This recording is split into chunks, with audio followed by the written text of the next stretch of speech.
Sa ikatlong buwan, pagkatapos na ang mga anak ni Israel ay makaalis sa lupain ng Ehipto, ay dumating sila ng araw ng yaon sa ilang ng Sinai.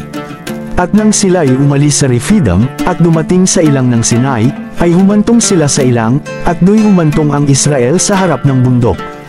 At si Moises ay lumapit sa Diyos, at tinawag ng Panginoon siya mula sa bundok, Moises, na sinasabi, ganito mo sasabihin sa sangbahayan ni Jacob at sasaysayin sa mga anak ni Israel. Inyong nakita ang aking ginawa sa mga Egyptyo at kung paanong dinala ko kayo sa mga pakpak ng agila at kayo'y inilapit ko sa akin din.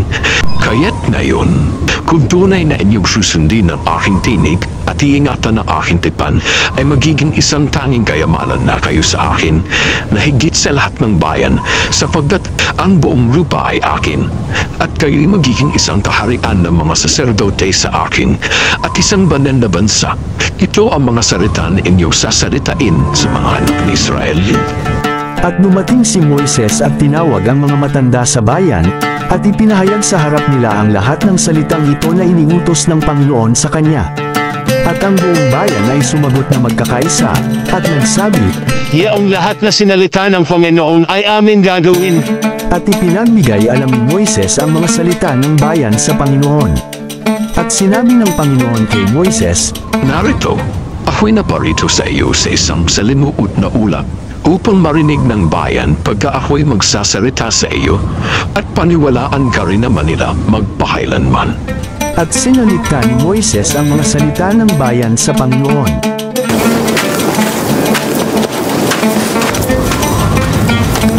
At sinabi ng Panginoon kay Moises, Pumuroon ka sa bayan at papadbanalin mo sila ngayon at bukas at labhan nila ang kanilang mga damit, at tumanda sa ikatlong araw, sapagkat sa ikatlong araw ay bababa ang Panginoon sa paningin ng buong bayan sa ibabaw ng bundok ng Sinai.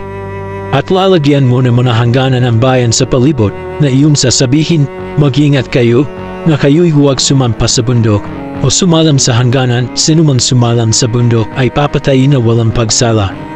Walang kamay na hihipo sa kanya, kundi siya'y tunay na babatuhin, o papanain, maging hayop o tao ay hindi mabubuhay. Pagka ang pakakakay tumunog ng maluwat ay sasampas sila sa bundok.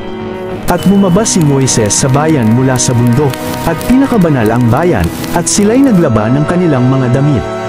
At kanyang sinabi sa bayan, Humanda kayo sa ikatlong araw, huwag kayong sumiping sa babae.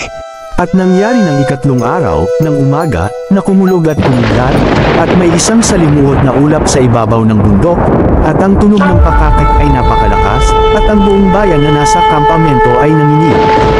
At inilabas ni Moises ang bayan sa kampamento upang salubungin ang Diyos, at sila'y tumayo sa paanan ng bundok. At ang buong bundok ng Sinai ay umuusok, sapagkat ang Panginoon ay bumaba sa ibabaw ni Yaon na nasa apoy, at ang usok ni Yaon ay napailang lang na parang usok ng isang puno, at ang buong bundok ay umuugang mainam. At nang lumalakas ang tunog ng pakakak ay nagsasalita si Moises, at sinasagot siya ng Diyos sa pamamagitan ng tinig.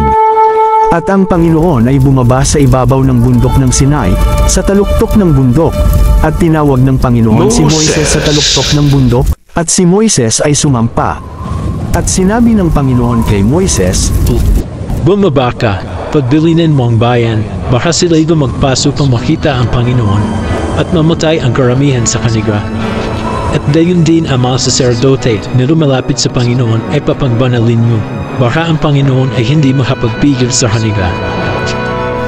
At sinabi ni Moises sa Panginoon, Ang bayan hindi makasasampa sa bundok ng Sinai, sapagkat iyong pinagbilinan kami, na iyong sinabi, lagyan mo ng hangganan sa palibot ang bundok, at iyong ariing banal.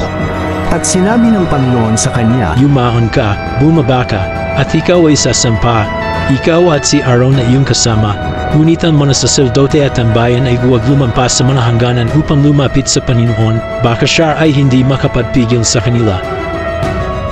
Sa gayoy bumaba si Moises sa bayan at isinaysay sa kanila.